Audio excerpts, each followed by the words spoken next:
The Mavericks are going to the finals for the first time since 2011, when most of the NBA community thought they had no chance or a slim chance of doing it, but how did they get here? Well, it involved the Mavericks rolling the dice and taking some gambles on players this year either people doubted or didn't know who they were. Let's start with the doubted. That would be Kyrie after consistently being in controversy on the Nets. Let's just say his reputation a year ago was not the greatest with the New York media or the national media. Kyrie is worth all of this drama. No, he's not. He's not worth it at all. A matter of fact, let me say this straight up and down. I think Kyrie Irving should retire. I think he should announce his retirement today. What the hell did you just say? The Mavs trading for Kyrie was seen as taking a big gamble on a player who could never seem to stay on the court for basketball or non-basketball reasons. After trading for him, the Mavs tied for the 5th worst record in the NBA in games both Luka and Kyrie fully played in. This didn't help the narrative at all that the Mavs trading for Kyrie was a mistake. The trade to get Kyrie Irving, how many teams are going to be seduced Kyrie Irving's talent only to be betrayed by it weeks or months later? How many teams?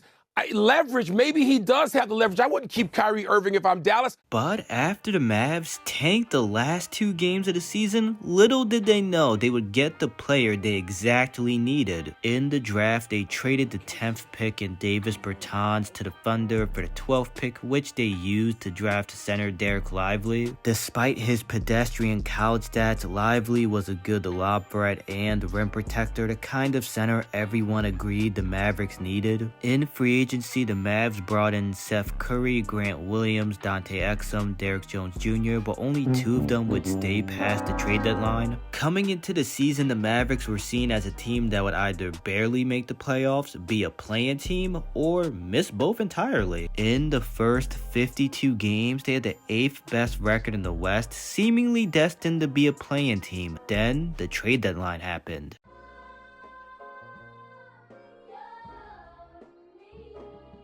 At the trade deadline, they traded away Rashawn Holmes, Seth Curry, Grant Williams, and 2 first-round picks in total for PJ Washington and Daniel Gafford. With these moves, the Mavs wanted to improve their defense, which at the deadline was the 10th worst in the NBA, and improved it did. From after the deadline to April 11th, the Mavs had the 5th best defensive rating and the 2nd best record in the league. Their dominance after the trade deadline got them the 5th seed in the West. They would beat the Clippers and the Thunder both in 6 games. Then in the conference finals, they would play the Timberwolves, who just took out the defending champion Denver Nuggets. Most people doubted the Mavs' ability to win this series, which now brings us to present day. The Mavs ended up beating the Timberwolves in a very competitive 5 games. Kyrie goes from being seen as a team cancer to now, with his very good play these playoffs, forcing people to apologize to him. And I'm one of them. Let me start off by apologizing,